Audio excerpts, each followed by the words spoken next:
ഇവാഞ്ചലിയും അനുദിന സുവിശേഷ വിചിന്തനം.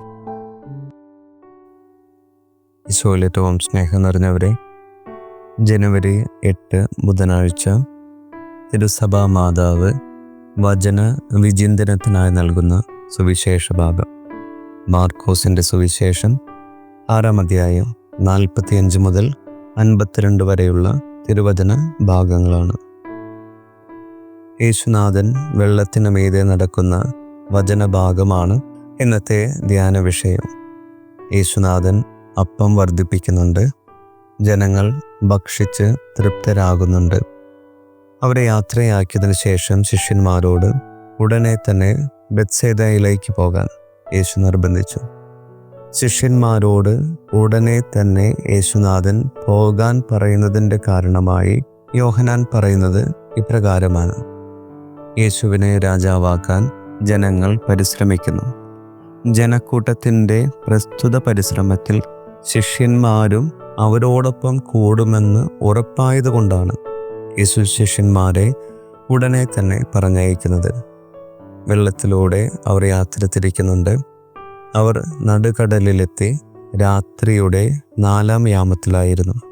ഏകദേശം വെളുപ്പിന് 3 മണിക്കും 6 മണിക്കും ഇടയ്ക്കുള്ള സമയം. കാറ്റ് പ്രതികൂലമായിരുന്നു. 3 മൈൽ സഞ്ചരിക്കാൻ അവർ 8 മണിക്കൂർ തുഴഞ്ഞുകൊണ്ടിരുന്നു. മൊത്തത്തിൽ പ്രതീക്ഷയറ്റ സമയം. മരണഭയം ഉള്ളിൽ വരുന്നുണ്ട്. രക്ഷിക്കാനുള്ളവൻ കൂടെയില്ല. ഇനി എന്ത് ചെയ്യുമെന്ന് ചിന്തിച്ചിരിക്കുന്ന സമയത്ത് ഈശോ കടലിന് മീതെ നടന്നു വരുന്നുണ്ട്. കാറ്റിനെ ശാസിക്കുന്നുണ്ട്.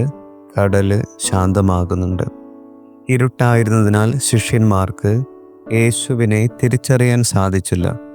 മനുഷ്യന് കടലിന് മീതെ നടക്കാൻ സാധിക്കുമെന്ന് അവർ വിശ്വസിച്ചിരുന്നില്ല. കടൽ അശുദ്ധാത്മാക്കളുടെ ആവാസ കേന്ദ്രമായാണ് കരുതിയിരുന്നത്.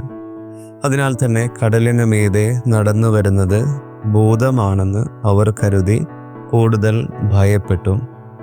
ഉടനടി ഈശോ പറയുന്നുണ്ട്: ഭയപ്പെടേണ്ട, ധൈര്യമായിരിക്കുവിൻ. ശിഷ്യന്മാർ ഈശോയുടെ സാന്നിധ്യത്തിൽ വലിയ സമാശ്വാസത്തിലേക്ക് എത്തിച്ചേരുന്നുണ്ട്.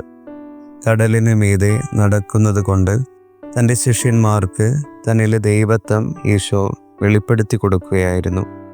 അതുപോലെ വെള്ളത്തിന് മീതെ നടക്കുക എന്നത് ദൈവത്തിന് മാത്രം സാധിക്കുന്ന ഒരു കാര്യമായാണ് യഹൂദർ വിശ്വസിച്ചിരുന്നത്.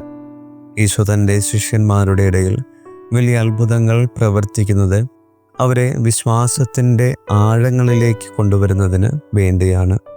അത്ഭുതങ്ങൾ ക്രിസ്തു അനുഭവത്തിലേക്ക് വരുവാനുള്ള അടയാളങ്ങൾ മാത്രമാണ്. ശിഷ്യന്മാർ അപ്പം വർദ്ധിപ്പിച്ച ആ അടയാളത്തിൽ ശ്രദ്ധ പതിപ്പിച്ച് ദൈവത്തിൻ്റെ ദൈവികത മനസ്സിലാകാതെ പോകുന്ന മനോഭാവത്തിൽ നിന്ന് വ്യത്യാസം വരുന്നതിന് വേണ്ടി കൂടിയാണ് ഈശോ ഈ അത്ഭുതം പ്രവർത്തിച്ചത്. സ്നേഹം നിറഞ്ഞവരെ, നമ്മുടെ അനുദിന ജീവിതത്തിലും നമ്മെ ഭീതിയിലാഴ്ത്തുന്ന ശക്തമായ കാറ്റുണ്ടായേക്കാം. കടൽ പ്രക്ഷുബ്ധമായേക്കാം. നീ ജീവിതത്തിൻ്റെ തോണി തുഴഞ്ഞ് തളർന്നേക്കാം. നിനക്ക് വീണ്ടും ശക്തി പ്രാപിക്കണോ? നിന്റെ നഷ്ടപ്പെട്ട ധൈര്യം വീണ്ടെടുക്കണോ? നിന്റെ ജീവിതമാകുന്ന തോണിയുടെ അമരത്ത് യേശുവിനെ പ്രതിഷ്ഠിക്കുക. അവിടുന്ന് നമ്മോട് പറയുന്നുണ്ട്: ഭയപ്പെടേണ്ട, നിന്റെ ദൈവവും കർത്താവുമായ ഞാൻ നിന്റെ വലത്തുകരം പിടിച്ചിരിക്കുന്നു. ഞാനാണ് പറയുന്നത്, ഞാൻ നിന്നെ സഹായിക്കും. നീ ഭയപ്പെടേണ്ട. എല്ലാവർക്കും ദൈവാനുഗ്രഹത്തിൻ്റെ ഒരു ദിവസം നേരുന്നു.